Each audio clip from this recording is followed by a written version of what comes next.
The behind the back cable lateral raise is an effective shoulder exercise to isolate and target your lateral deltoid muscles to build shoulder width. Compared to the standard single arm cable lateral raise, this variation saves time as it allows you to work both arms at the same time.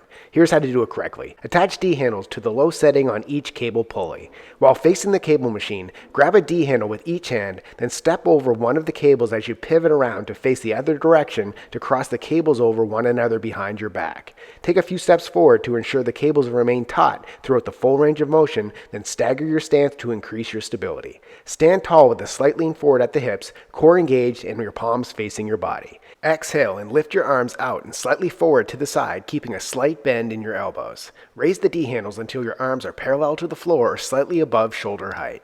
Pause briefly at the top of the movement to engage the lateral deltoid fully. Under control, slowly lower the handle back to the starting position behind your body. Maintain a slow and controlled pace to avoid jerking the weight. Repeat for reps. Subscribe to get a new exercise video demo every day.